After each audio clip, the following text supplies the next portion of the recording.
Good afternoon, family. It is March 9th, 2022. If you're new here, my name is Jonathan, and I created this channel as a way to record my progress as I work towards my goal of achieving a healthy weight. If you do enjoy my video, make sure that you hit the like button. Also, subscribe to the channel and click the bell icon so you'll get alerted when I go live. If you'd like to participate in on the discussion, you can join me on my live streams, which is generally at 4 p.m. weekdays. Or if you want to get in touch with me outside of the live stream, you can click on the link down below for our Discord channel. That is a great place for you guys to introduce yourselves and let us know how you're doing with your weight loss goals. Also, down in the description below, there is a link for a Pinterest board. That Pinterest board has a lot of the meals and recipes that we have been enjoying while eating a whole food, plant-based, SOS-free diet. Carrie's checking in saying hello. Hello, Carrie. I hope everything is going great today at home. It is Weigh-In Wednesday, so we're going to go ahead and pop over to the scale. All right, family, it is Wednesday, March 9th, 2022, and that means it is Weigh-In Wednesday. It is also day 494 of my 3-year challenge to lose 300 pounds. A quick recap, I started this challenge on November 1st, 2020. I weighed in at 519.8 pounds.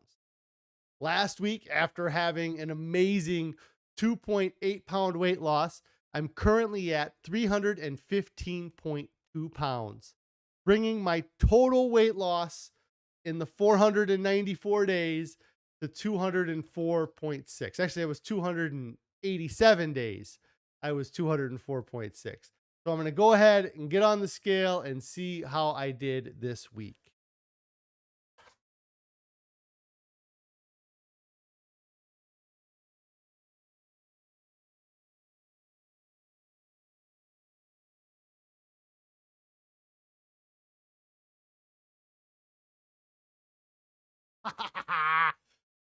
Two 2.8 again? Is that right? Yeah. That's all.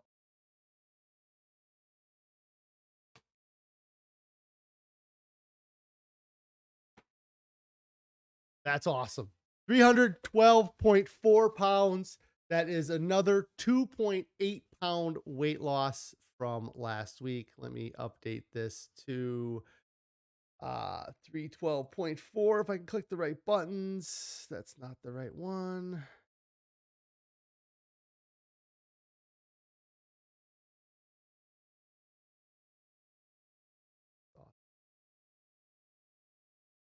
So 312.4 pounds is my weight today. That is a 2.8 pound weight loss again this week.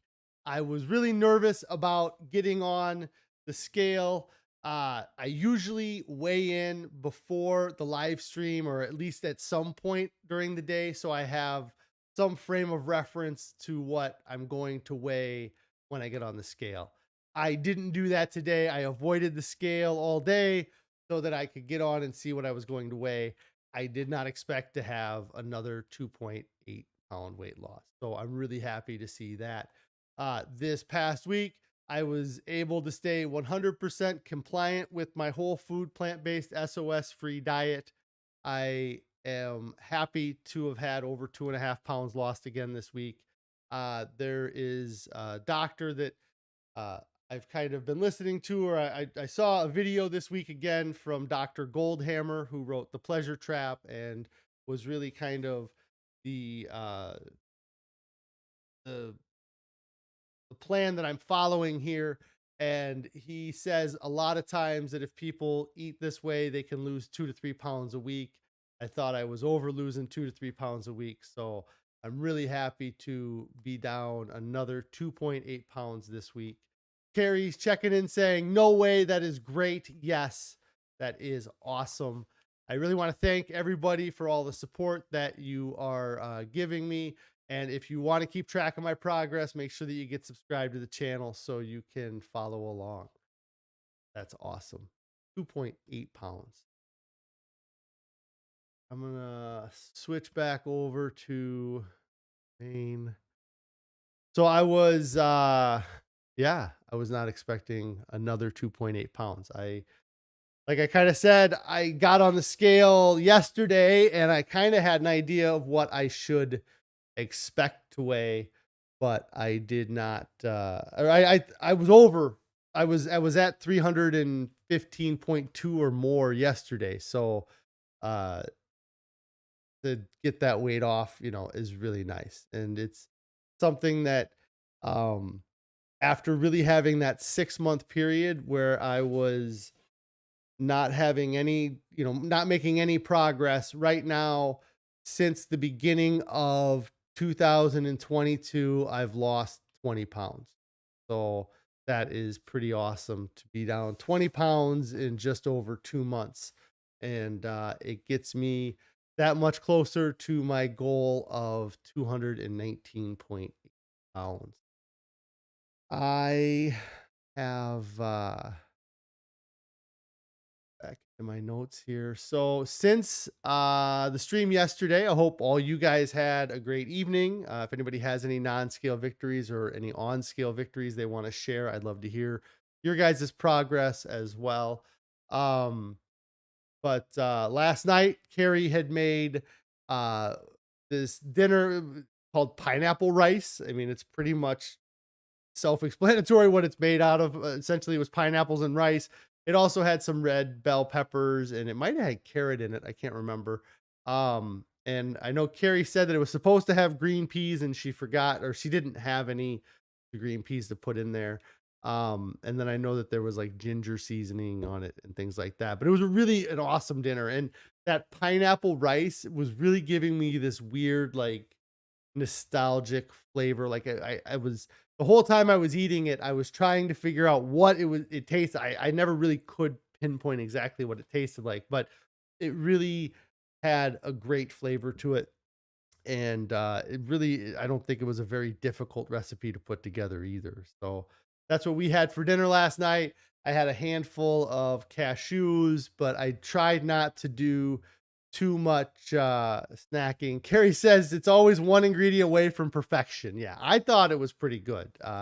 Carrie added some extra seasoning because she wanted to spice it up a bit, but I was happy with it how she made it at originally. So after dinner, with having the weigh in today, I was worried that I was not going to lose weight, or I didn't want to do anything to screw up my weight loss. So I didn't eat a bunch last night other than the rice we had for dinner. I had a handful of cashews. Carrie picked up some more of those small oranges, or like the halo oranges. And they must be in season right now because they're pretty cheap at the grocery store and they are extremely sweet. And that is actually what I had for breakfast this morning, was essentially a glass of cherry juice and a 3 oranges was my breakfast today. I wasn't really feeling that hungry. I still really don't feel that hungry at this point, but um I again was kind of just figuring I could go ahead and fast or skip a meal, kind of do a little juice fast this morning. And oh, Carrie's calling me out. She says, "Don't forget you had a little bit of apple bread last night." Yes, Carrie made another loaf of the apple bread, so I did get a slice of that last night as well. Anthony's checking in saying, "Hey, Anthony, you missed the weigh-in, but I lost another 2.8 pounds this week, so I'm really excited about that and to be that much closer to my lowest weight ever so far." And if you've been following along, you may not know, but my lowest weight that I recorded to date was actually at my 9 month weigh in, and that was 310.2 pounds. So if I have another week like this one, I should end up getting down to my lowest ever by next week if everything goes well. But I'm really happy with the 2.8 pounds. Um, and that's been great. Let's see. Anthony says, "Awesome. Are you working out daily also?" No, I am doing zero working out at this point. We had picked up a gym membership or a gym member. We got a membership to the rec center in our town that they have like a garage converted into a weight room. We had that for about 2 months that I was gonna get in and really work on strengthening my arm because of the surgery I had, and that actually expired over a month ago. So I've not done any working out. I don't even think I did anything to break a sweat in the last week to think about it. The week prior, there was a birthday party that we went to that was at a trampoline park. So, um, uh, I had a little bit of a workout, I think, before that one, but this week was pretty much just 100% on diet. Anthony says here, your friend gave you a workout challenge and you're totally wrecked from working out today. Yeah, um, that's when you first get into working out, that's definitely what happens right away. You just kind of get wiped out. You go through that muscle soreness and the fatigue of it. But honestly, for me, I feel like since I've switched over to this type of diet, this whole food plant-based SOS free diet, when I do these workouts, like when I was going to the gym or last year when I was training for the sprint triathlon that I did, my recovery time seemed to be a lot faster than my old recovery times from what I remember, which is crazy because I was probably 8 to 10 years younger from my memories of working out and how I would be sore for 3 or 4 days afterwards. And, this most recent like I said, the most recent times I've been working out, I haven't had that kind of multiple day soreness. I also have changed a little bit, like, when I was doing my workouts for the sprint triathlon, I was focusing on working out my heart and not working out my muscles. I was focused on doing keeping a sustained pace or doing a heavy workout for an hour to 2 hours, which is the length of time it took to do the sprint triathlon. Whereas when I was younger, I would go to the gym and it was all about seeing how much iron I could pump, how much weight I could put up. So I did change, that kind of changed, or the way I work out has changed. But getting into the gym is it's something that every time I've done it here, I felt great. And even when I've had like semi kind of accidental workouts, like I mentioned, we went to the trampoline park a couple weeks ago. That was an exercise disguised as fun, kind of, we got to play with the kids, run around, bounce around, things like that. And yeah, Carrie's asking a great question. What kind of working out was it, Anthony? Um, But, I had a lot of fun, but the next couple days, I could tell that I used, especially like in my calf muscles, there was a lot of usage of those muscles, and a little bit of my back and like I had to pick myself up out of this pit a couple times, and so it wasn't like I was doing reps of kind of dips, but I was essentially doing the dip exercise uh inadvertently. And I honestly, uh with the 200 pounds of weight that I've lost, plus having that little bit of a pump from working out, I felt really good those days. And so I'm excited to get out and do working. Like, I want to be outside as much as possible this summer doing my working out or my exercising out in the sunlight, out in the open air kind of things, and not in a tin box or a gym. So, um, but yeah, that's, and like Carrie says that she needs to start working out, because it's really for her, she kind of has been stalled at the same weight. And so I mentioned this a little bit on the stream the other day. If you're at that point where you're eating exactly what you're burning in a day, if you add that workout to pump up and get, even if it's just a couple hundred calories, you can swing from having a 100 calorie surplus of calories each day to being in a 100-calorie deficit without a whole lot of effort. And then over time, having a 100-calorie deficit adds up into pounds lost. It was circuit training, Anthony says, lifting weights on machines, but these machines let you do all of the work. You went from 60 to 100 on one machine. Yeah, that's awesome. That you're seeing the difference in that, or you moved that much weight there. So, um, yeah, the and really the machines are nice, especially if you don't have anybody spot you. If you're new to there, it helps minimize kind of some of the uh, injury potential that you can run into as well. So that's awesome to hear that you are getting into that. And yeah, like I said, if you're on that bubble where you're kind of matching your calorie needs to your output, then adding those workouts is going to help. And really, I've mentioned this before. If I was really worried about just pushing my weight down, if I'd have worked out 3 to 5 times in the last week, I would have gone from, instead of losing 2.8 pounds to maybe 4 pounds, but again, I'm not worried about pushing it that hard on myself. Um, all right, let's see here.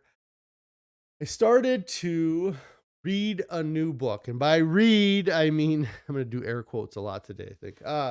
By read, I mean, I listened to audiobook, a new book. It is uh, The Secret, The Secret, The Secret to Ultimate Weight Loss by Chef AJ.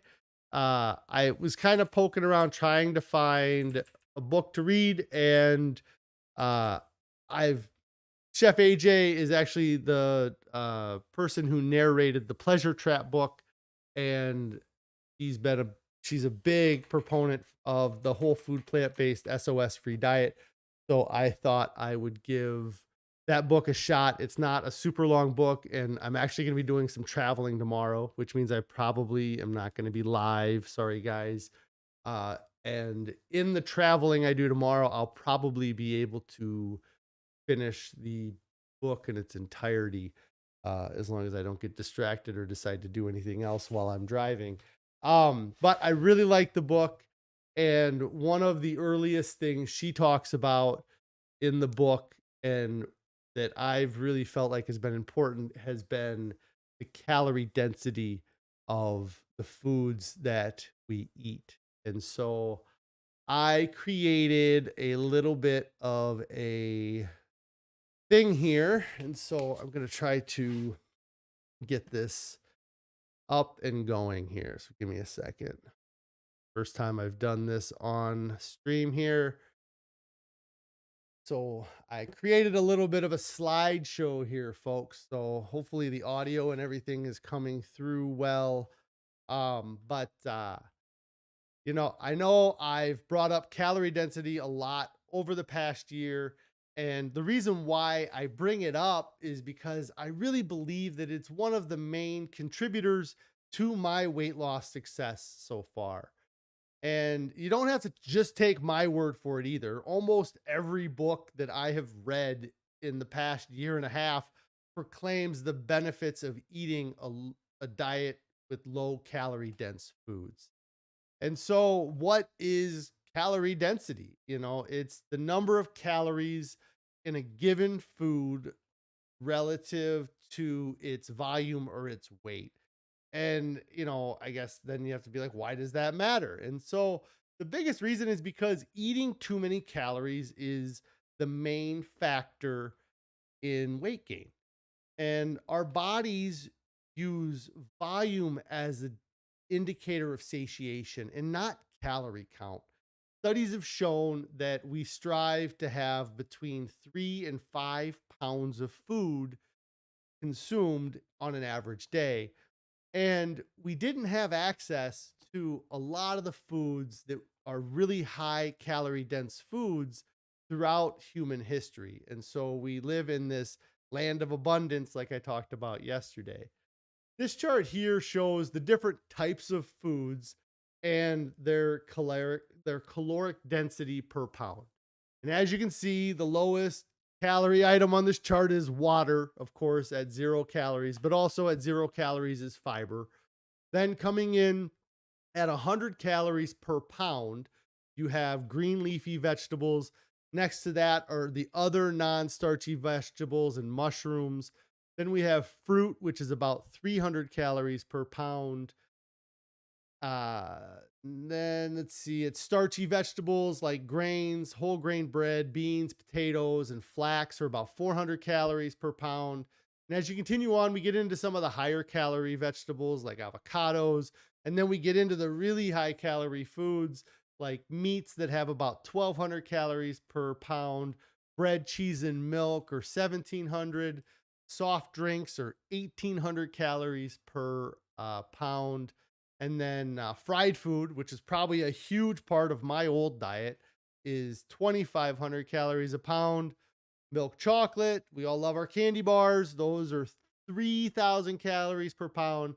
And then the most calorically dense foods that we have in our diet today is oil, butter, and fat. And they come in at a whopping 4,000 calories per pound. So there can be up to a 40 times difference between the lowest calorie foods that we could eat per pound and the highest calorie. You're not going to really sit down and eat a pound of leafy vegetables, but and you're not really going to sit down and drink a pound of oil either. But there's a 40 times difference between those two different types of foods. And so how can we use this information to help? The daily suggested caloric intake for an adult to maintain their weight for a woman is 2,000 calories, and for a man, it's 2,400 calories. So if we take that information and we combine it with what we know about how people need to eat between 3 to 5 pounds to be satisfied, then as a woman, your average should be between 400 and 650 calories per pound. And as a man, you want that average of food you consume to be between 480 to 800 calories per pound. So, kind of if you simplify that out and average everything together, if you shoot for about 600 calories per pound, that's really the best spot to shoot for. And as with that in mind, this chart here now shows the foods that we should eat and then the ones we should avoid based off of our caloric density.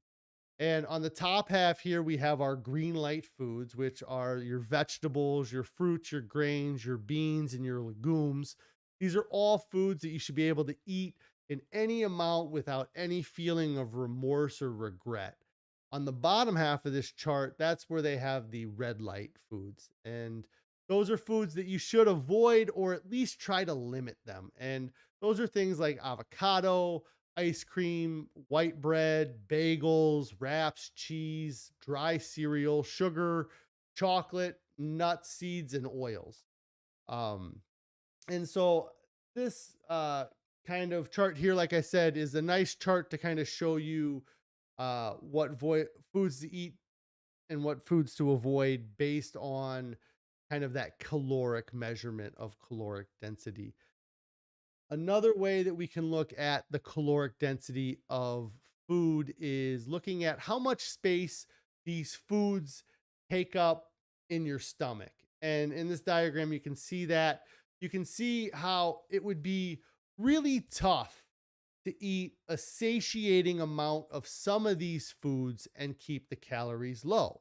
You'd have to eat a lot of oil or a lot of cheese to fill up the stomach, but then your calories are going to be through the roof.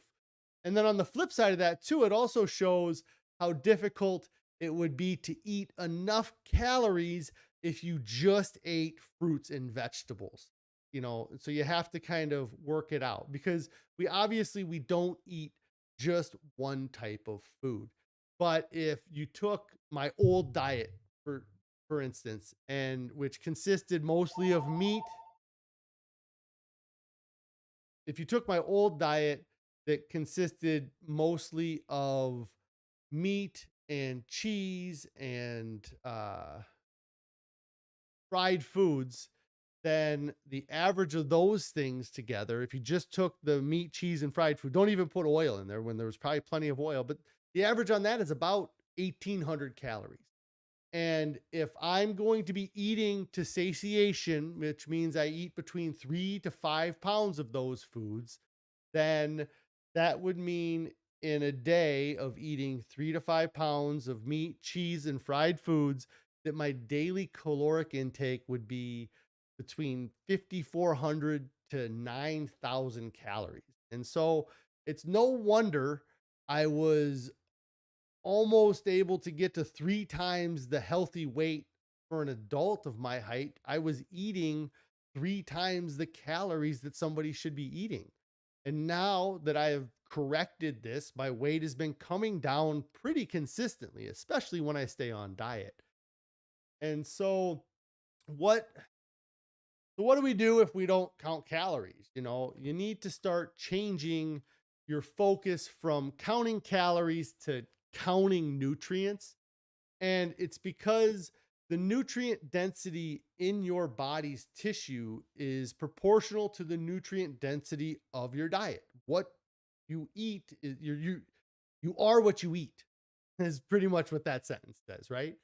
Um, and in order to track that nutrient content or to pay attention to that nutrient content, we can look at Dr. Fuhrman's ANDI score. And what the ANDI stands for is the aggregate nutrient density index. And what this does is it ranks the nutritional value of many of the common foods on a basis of how many nutrients they deliver to your body for each calorie consumed. And so that's kind of where they get this equation here. Health is equal to nutrients divided by calorie.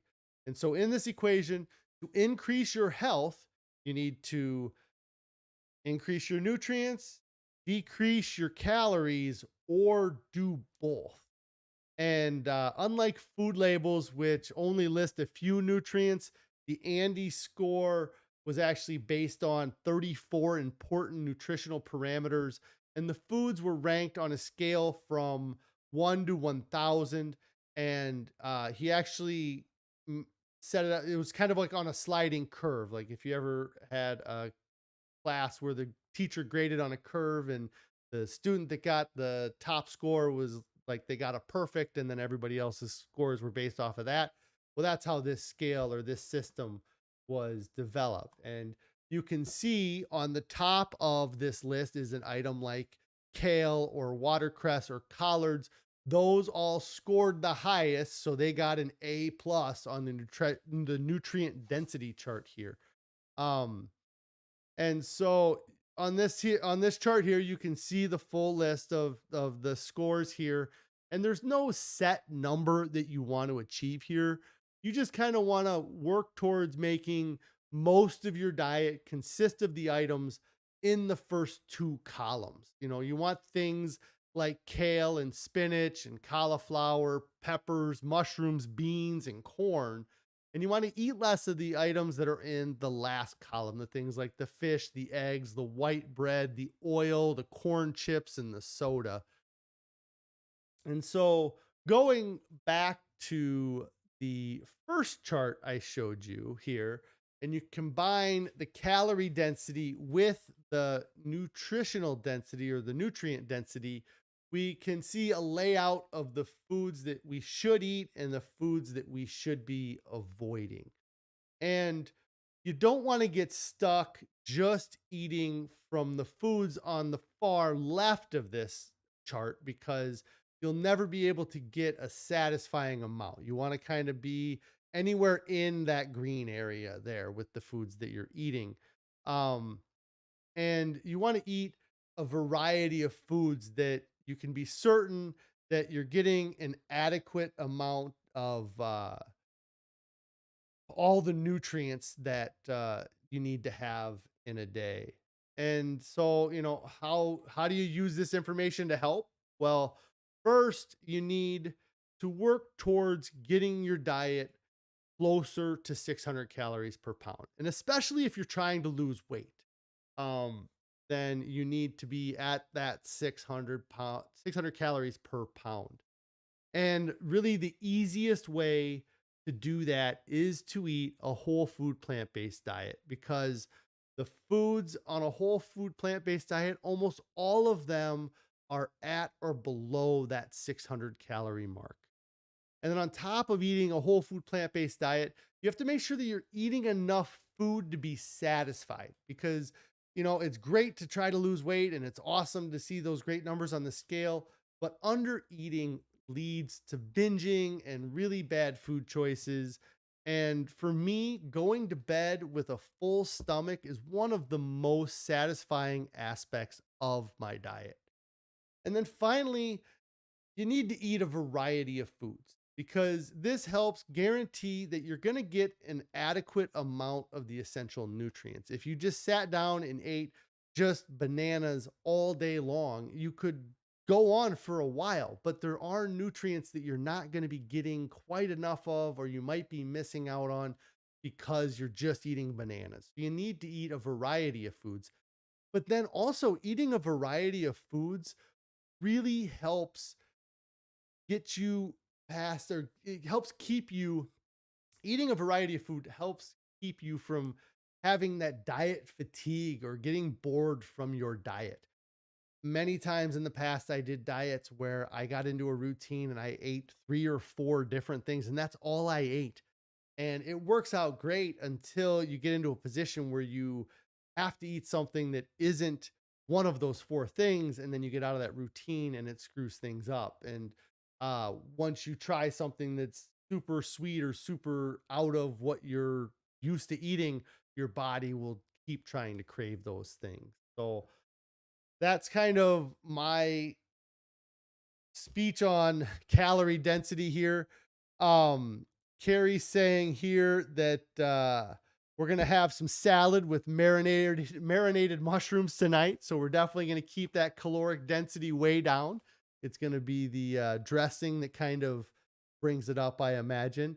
And then Anthony says, "Hey, can you put this in a PDF or a word format on the Discord?" Yeah, I can try to figure out how to share this slideshow on that, so you guys can look at those as well. So um but yeah, I think that paying attention to the caloric density of my foods has been one of the biggest changes that I made with this diet over any other diet before. All my other diets were completely focused on the calorie count and not the volume at all. And it plays into that myth of moderate consumption, that, for a little while you can consume less. It's absolutely possible to do it for a while, but over time it catches up with you and you end up binging or you end up crashing, and you don't want to do those things if you want to succeed on your diet here. So, yeah, I hope that was okay there, guys. I spent a little bit of time building that slideshow, probably more time than I should have, but maybe it'll give me a nice format doing slideshows in the future. And I thought it might be a little bit better than just listening to me ramble for a few minutes. But yeah, I'll try to get that onto a PDF or something. I don't know.